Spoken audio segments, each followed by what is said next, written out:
The only real difference between him and Basil is that he was small and had a very large hen-pecking wife. In 1975, John Cleese created a character so outrageous, BBC executives worried it would end his career.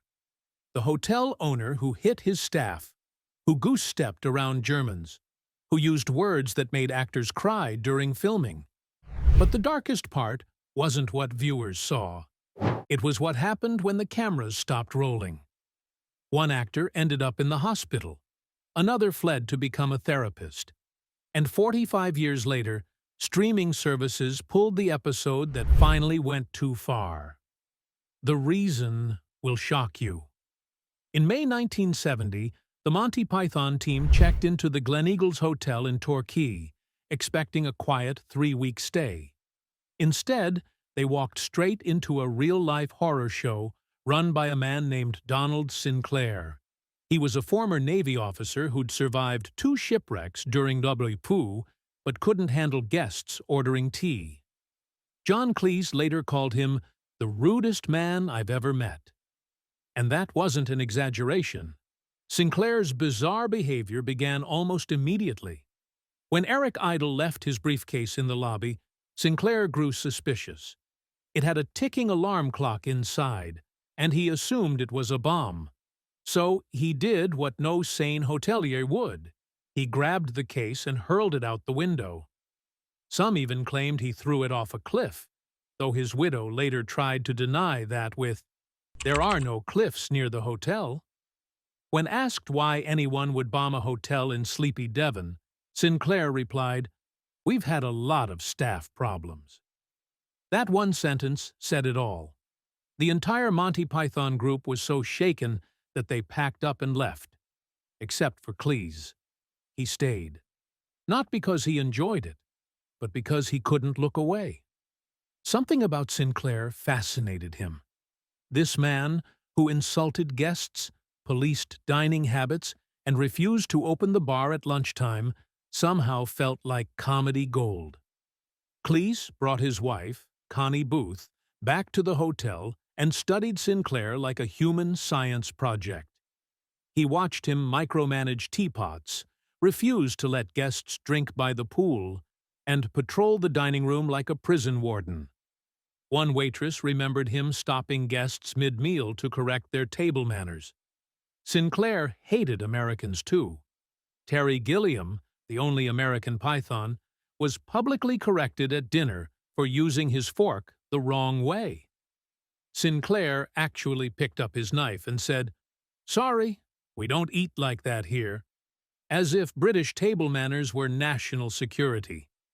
That one man's insanity became the foundation for Basil Fawlty. But Cleese didn't just copy Sinclair. He added something darker, himself. While the show made people laugh, the truth behind it was a lot more unsettling. Connie Booth later said that the character of Basil wasn't just based on Sinclair, it also reflected Cleese's own personality flaws. She described writing the series as a kind of therapy. And that explains a lot, especially when you look at how Manuel, the Spanish waiter, was treated. Andrew Sachs, who played him, had fled Nazi Germany as a child. In the show, he played the clueless immigrant constantly abused by Basil. But behind the scenes, it wasn't all acting. Cleese actually hit him during filming. Sachs once said, "He hit me so hard, I fell over and couldn't get up." He was burned by chemical smoke effects, struck with a metal saucepan instead of a rubber one, and when he asked for an apology, Cleese told him to pull yourself together, and offered him a drink instead. Cleese's explosive behavior wasn't new. During his Monty Python years, tensions got so bad that Terry Jones once threw a typewriter at him. On Fawlty Towers, that same need for control drove everything. He made all the casting decisions, overruled producers, and ran the set, like Basil ran the hotel. The irony was brutal. He had become the character he invented. The tension was even worse for Connie Booth. While filming the first season in 1975, she and Cleese were still married. By the second season in 1979, they were divorced. But no one on set knew. They acted like everything was fine. Booth later quit acting and became a psychotherapist, saying the show had been a way to deal with Cleese's flaws. She channeled her anger and heartbreak into Polly, the calm voice of reason among the chaos. That character became her outlet. And then there was Prunella Scales, who played Sybil Fawlty. Cleese created her to represent the kind of overbearing wife he feared becoming trapped with. In one episode, Sybil's medical records list her age as 34, but Scales was 43 when they filmed it. She once joked that Sybil only married Basil because his family was higher up the social ladder than hers. The whole character was a jab at class insecurity, and maybe at Cleese's own crumbling marriage. The show's darkest casting decision, though, was Ballard Berkeley as Major Gowan. Cleese wanted someone who could deliver racist lines without flinching. Berkeley was born in 1904 and had the right look for an old colonial fossil. In one infamous scene, the Major uses racial slurs to describe cricket teams. Even in 1975, that was pushing it. When Fawlty Towers first aired on September 19, 1975, it didn't set the world on fire. Not even close. The debut on BBC Two pulled in a small crowd, mostly people curious to see what John Cleese would do after Monty Python.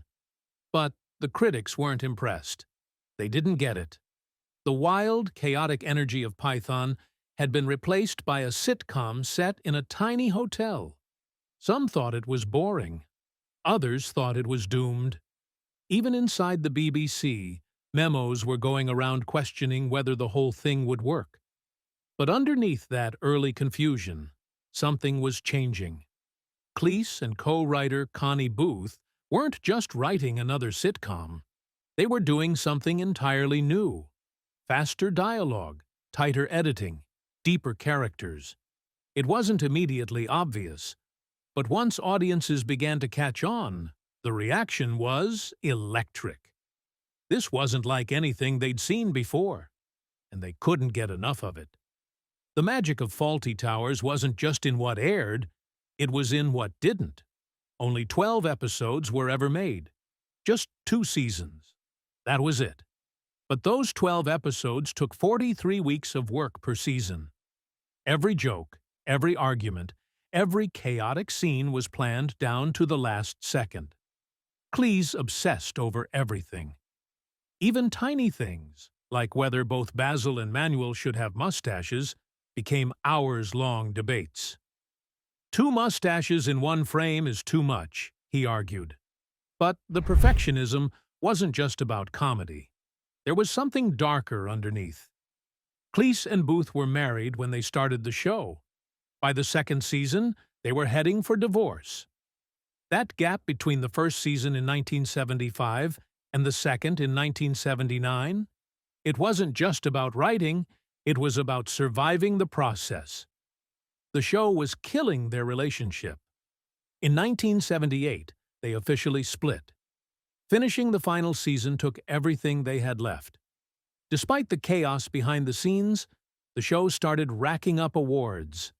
It won the BAFTA for Best Scripted Comedy in both 1976 and 1980. The audience finally got it. So did the critics. But not everyone behind the curtain was celebrating. Andrew Sachs, who played Manuel, had kept a dark secret for years. In 2014, he revealed that filming the show was physically dangerous for him, sometimes horrifying. During one scene, Cleese was supposed to hit him with a soft, padded frying pan. But in the final take, Cleese used a real one. Sachs was knocked out cold. "He hit me so hard I couldn't get up," Sachs said. He ended up with burns, bruises, and a doctor's warning that one injury would scar him for life. When Sachs asked Cleese for an apology, he didn't get one. Cleese told him to pull yourself together and offered him a baby cham instead. The BBC paid Sachs just $700 for everything. Yet somehow, even with all that, the the show exploded across the world. By 1976, Fawlty Towers was already airing in Sweden and the Netherlands. In 1977, it hit Australian TV. By the end of 1978, Fawlty Towers was showing in more than a dozen countries. It was dubbed and translated into languages all across Europe. People from different cultures, different histories, different senses of humor were all laughing at the same disaster-prone hotel owner in Torquay. On October 24, 1975, something strange happened on British TV. An episode of Fawlty Towers aired on BBC Two that was so funny, yet so uncomfortable, that it became the most controversial of the entire series. It was the 6th episode, written by John Cleese and Connie Booth. Many called it the show's masterpiece. But not everyone was laughing. Right from the start, it felt different. Instead of the usual opening shot of the hotel with the famously scrambled sign, the episode began at Northwick Park Hospital in London. That alone threw off regular viewers. It also cost more than other episodes, thanks to the complex hospital sets and Basil's over-the-top meltdown scene. But it wasn't just the setting or staging. It was what happened on screen that made it unforgettable and deeply troubling. In one of the first scenes, Basil walks down a hospital hallway and comes face to face with a black doctor. He stops. His body jerks back in what looks like surprise or even fear. It lasts a second. There's no line of dialogue, just that one sudden move. It might seem small, but it spoke volumes.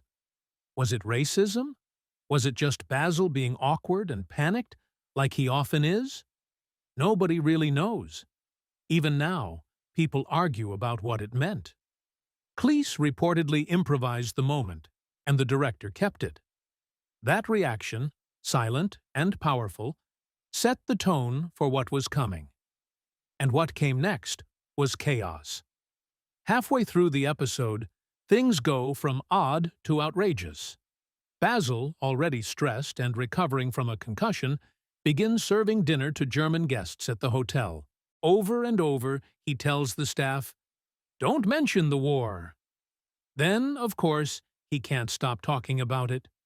He rattles off war references, slips into Nazi phrases, and then suddenly transforms into Hitler. Yes, Basil goose-steps around the dining room, barking in German and mimicking bombing raids. It lasted nearly 5 minutes. It was loud, extreme, and shocking. He even made up dish names like a prawn Goebbels and a Hermann Göring. The worst part? The German guests weren't extras. They were actual German actors. Their horrified expressions weren't all scripted. They were reacting to Cleese's real performance. One of them even started crying. And at the very end, after the restaurant has descended into madness, a German guest quietly asks, "However did they win?" That line would be quoted for decades. But none of that was what got the episode pulled years later. Instead, the real problem came from an older character, Major Gowan.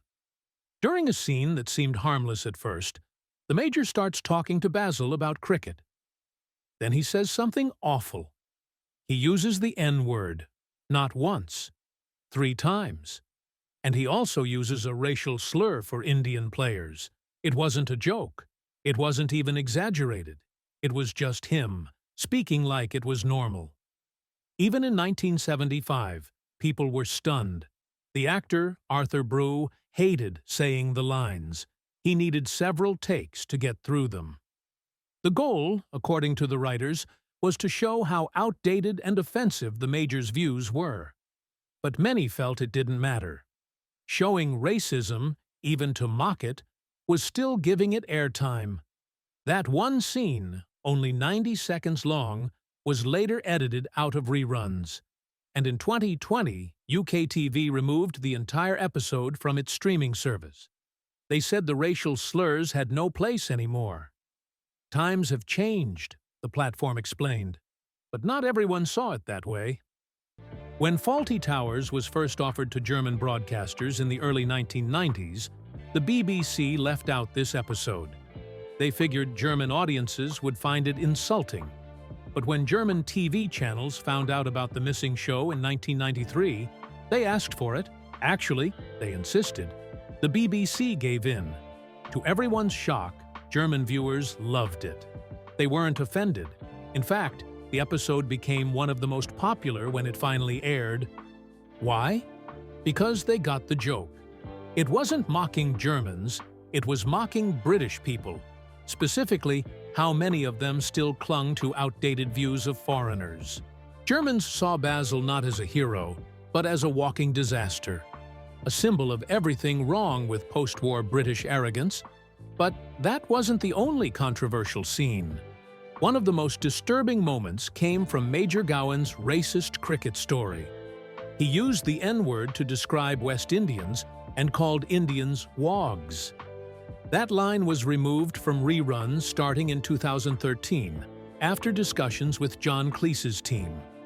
But the rest of the show's racial insensitivity remained untouched. This wasn't just a one-off moment. Across the series, characters from different ethnic backgrounds were used as easy targets for jokes. Anytime a non-English guest appeared at the hotel, it usually ended in some sort of meltdown. And that wasn't random. It was written that way, on purpose. The comedy relied on mocking outsiders, and it wasn't just a local issue. By 1978, the show had been sold to 45 broadcasters across 17 countries. But in Spain, it flopped badly. Why? Because viewers there were offended by how the Spanish waiter, Manuel, was treated. Some countries even demanded changes to characters or scripts just to make the show airable. That says a lot. This wasn't British humor lost in translation. It was material that crossed the line for audiences around the world. Manuel was played by Andrew Sachs, and the character became one of the most infamous ethnic stereotypes in British television. He spoke broken English, always looked confused, and got blamed for everything. But what audiences didn't know was that Sachs wasn't just humiliated on screen. He was physically abused during filming. John Cleese didn't always fake the slaps or hits. Sachs once said he fell and couldn't get up after a scene. When he asked Cleese for an apology, Cleese coldly replied, "Pull yourself together, and I'll buy you another baby cham." And it didn't stop there. During filming for the Germans episode, Sachs suffered second-degree burns from a fire stunt gone wrong. In another scene, he was hurt by a faulty prop while Cleese was waving it around. Sachs had lived through war, fled Nazi Germany as a child, and still tried to defend the show from racism claims, while being hurt both physically and emotionally on set. He said Manuel was a kind soul who meant well. But the way the character was written, always thankful for a job that brought only pain, mirrored the real-life power imbalance between him and Cleese. Then there's Basil Fawlty himself. He wasn't just a stressed-out hotel manager, he represented something very real. A snob who hated the working class and looked down on anyone not British enough or not rich enough. In the very first episode, Basil moves other guests around mid-dinner to welcome someone he thinks is a nobleman. That guest turns out to be a fraud, but Basil is too blinded by class obsession to notice. This wasn't just a funny exaggeration. It reflected John Cleese's real views. His ex-wife and co-writer Connie Booth admitted it. She said writing the show was like therapy for Cleese, and that Basil showed Cleese's own issues, especially his hostility toward immigrant workers. Basil doesn't just make fun of working-class people, he openly despises them. He calls striking workers layabouts and acts like their protests are an attack on him personally. He flinches at certain accents. He thinks that only cathedral builders and concerto composers count as true Englishmen. That's not satire. That's hate dressed up as comedy. While the show made millions laugh, what happened behind the scenes was anything but funny. Andrew Sachs, who played Manuel, wasn't just pretending to get hurt. He was actually getting hit. John Cleese, instead of using props or fake punches, often hit Sachs for real. This happened repeatedly from 1975 to 1979. Sachs later said in an interview that one of the hits was so hard he collapsed and couldn't get up. And this wasn't just once. During a rehearsal, Cleese was supposed to hit him with a padded frying pan, but on the day of filming, they used a real one. Sachs was knocked down again, and when he confronted Cleese at the bar afterward, hoping for an apology, Cleese shrugged it off. His reply? "You're not doing a long run in the West End. Pull yourself together. I'll buy you another baby cham." Sachs didn't just get hit. He was also burned during a stunt with a fire-retardant jacket that failed, leaving permanent scarring on his arm. In another scene, a ladder missed his face by inches. And what did he get in return? Just $700 from the BBC. Not even enough to cover the medical bills. While all of this was happening, Cleese was going through a secret divorce with Connie Booth, who co-wrote the show and played Polly. They married in 1968, but divorced in 1978, right in the middle of filming season 2. Somehow, no one on set knew. They kept it a secret from everyone, acting like nothing had changed. But behind the scenes, Cleese admitted he was devastated. Booth later hinted that writing the show was like therapy. She even said Basil Fawlty's character reflected Cleese's real flaws, including his anger toward foreigners. After the show ended, Booth walked away from both the spotlight and Cleese. She's barely spoken about Fawlty Towers since. But this wasn't the only place where Cleese's temper exploded. His reputation followed him into Monty Python. Michael Palin revealed in 2024 that one fight with Terry Jones got so heated, Jones picked up a typewriter and threw it across the room at Cleese. This wasn't some slapstick sketch. It was a genuine moment of rage during a real-life argument in the 1970s. Jones, usually the calm one, had reached his breaking point. And that says everything about how hard Cleese was to work with. These fights weren't rare either. Palin admitted they happened often, but this one stood out. The atmosphere Cleese created on the Fawlty Towers set wasn't just rough, it was toxic. Cast and crew lived in fear. His behavior made it clear that complaints wouldn't be taken seriously. If someone like Sachs couldn't get a real apology after being physically hurt, what chance did others have? People accepted the abuse because Cleese was the star and co-creator. That kind of power meant silence. Some called him a genius, but behind the curtain, others saw something much darker. Years later, Cleese would again find himself in the center of controversy. But this time, it wasn't about what happened on set. It was about what stayed on air. On May 25, 2020, George Floyd was murdered in the U.S., sparking massive protests across the world. In the UK, this ignited a deep reckoning with racism in media. Suddenly, shows that had long been ignored were now being re-examined. Just 18 days later, on June 12th, UK TV pulled a 1975 Fawlty Towers episode titled The Germans. It included a scene where an old hotel guest used the N-word multiple times and insulted Indian cricketers. The network said it contained racial slurs and needed to be reviewed. The decision made headlines, but it didn't last long. Cleese's response was instant and brutal. That same day, he attacked the BBC on Twitter, calling the removal cowardly and gutless. He said the people running the BBC used to be creators. Now, he claimed, it was all marketers and scared bureaucrats. His defense? That the old hotel guest was clearly a joke, an outdated fossil being mocked, not celebrated. If people are too stupid to see that, he wrote, What can one say? By the next day, less than 24 hours later, UK TV backed down. They said the Germans would return with a warning about offensive language. It was a stunning U-turn, but the damage was done. The whole incident showed just how divided people were.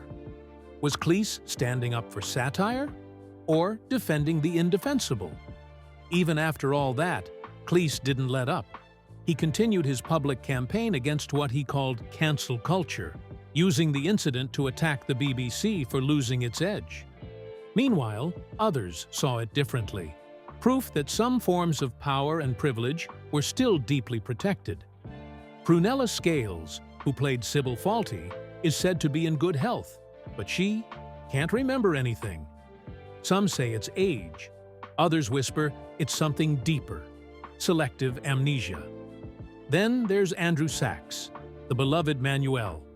For almost 40 years, he stayed quiet.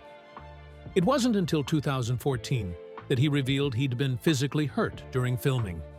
He called the set dangerous, and he wasn't joking.